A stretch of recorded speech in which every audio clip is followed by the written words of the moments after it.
দোলের দিনে কার্যত ফাঁকা বিশ্বভারতী বিশ্ববিদ্যালয় চত্বর, তবে সোনাঝুরি ও বোলপুর শহরে বইছে বসন্ত উৎসবের উন্মাদনা। ওয়ার্ল্ড হেরিটেজ শান্তিনিকেতনের সুরক্ষা নিশ্চিত করতে মোতায়েন করা হয়েছে প্রচুর পুলিশ। সোনাঝুরি খোয়াই জঙ্গলে পর্যটকেরা নির্দ্বিধায় আবির খেলতে পারলেও সোনাঝুরি রাস্তায় বড় গাড়ি প্রবেশে নিষেধাজ্ঞা জারি করা হয়েছে।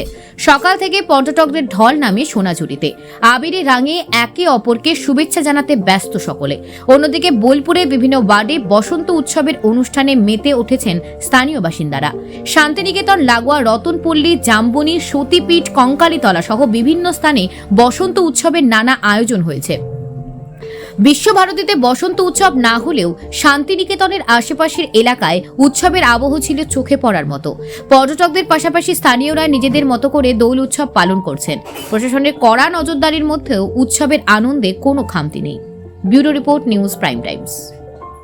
বিশ্বভারতী কেন বসন্ত উৎসব করছে না তার জবাব কেন্দ্রীয় সরকার দেবে, কেননা মাননীয় প্রধানমন্ত্রী এই বিশ্বভারতী আমাদের যে ইউনিভার্সিটি তার চ্যান্সেলর, তিনি তার জবাব দেবেন। আমরা যবে থেকে 19 সাল থেকে বন্ধ হয়েছে, 19 সাল থেকে আমরা বোলপুর শহরে আমরা প্রায় অনেক কটা ওয়ার্ডেই আমরা এই বসন্ত উৎসব পালন করছি। এবং মাঝখানে করোনার জন্য 2 বছর বন্ধ ছিল, তারপর করোনা পরেও আবার সেটা শুরু হয়েছে। তাই এখানে কেউ কেউ রাজনীতি করছে, ঘোলা জলে মাছ ধরার চেষ্টা করছে, এবং এই যে বিশ্বভারতী বন্ধ করেছে বসন্ত উৎসব, সেটাকে রাজ্য সরকারের ঘাড়ে চাপাতে চাইছে। এখন সোনাঝুরি হাটে 2 বছর ধরে বসন্ত উৎসব হচ্ছে। এইখানে একটা মার্কেট বসে, বাজার বসে, কলকাতা থেকে নানা মানুষ এই মার্কেটে বা অন্যান্য জায়গা থেকেও, বোলপুরের বাইরে অন্যান্য জায়গা থেকেও নানা মানুষজন আসে, বিশেষ করে মহিলারা আসেন, তারা তাদের জিনিসপত্র পছন্দ করে কেনে। তো সেখানে হাট ব্যবসায়ীরাই বসন্ত উৎসব করত, তারা এবার নানা কারণে করতে পারেনি।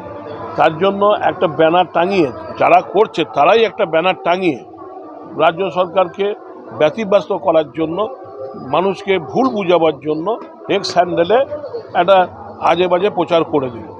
তাই এ প্রচার যে মিথ্যা তা আজকে প্রমাণ হয়ে যাচ্ছে। বোলপুরের মানুষ যেভাবে ঢল নেমেছে এবং বাইরে থেকে যেভাবে মানুষজন এসছেন, পর্যটকরা এসছেন, এটা আজকে মিথ্যা প্রমাণ হয়ে যাচ্ছে। এবং আজকে সোনাঝুরি খোলা আছে, সেখানেও অনেকেই বাইরে থেকে এসে তারা উৎসব পালন করছে। তো এই যে একটা পরিবেশ, উৎসবের পরিবেশ, এটা শান্তিনিকেতন, শ্রীনিকেতন, বোলপুর এবং সমস্ত প্রায় কঙ্কালীতলাতেও এই উৎসব পালন হচ্ছে। মায়ের কাছ মন্দিরে ওখানেও উৎসব পালন হচ্ছে। তো এই চারিদিকে একটা যে উৎসবের পরিবেশ, সেখানে সমস্ত সম্প্রদায়ের মানুষ এই উৎসবে মেতে উঠেছে। তা সেখানে এই এক্স হ্যান্ডেলে বিভ্রান্তি ছড়িয়ে মানুষকে বিভ্রান্ত করার যে প্রচেষ্টা, এটা আজকে ব্যর্থ হয়েছে। তা তারা বারেবারই এইভাবে প্রচার করে, মিথ্যা প্রচার করে। তারা 19 সাল থেকে এই মিথ্যা প্রচার করে আসছে। বাংলার মানুষ বারে জবাব দিচ্ছে।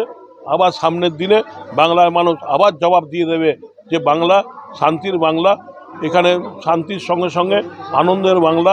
মাননীয় মুখ্যমন্ত্রী মমতা ব্যানার্জি যেভাবে বাংলাকে এগিয়ে নিয়ে যাচ্ছেন, সেখানে মিথ্যা প্রচার এটা কোনো দাগ কাটবে না বাংলার মনে।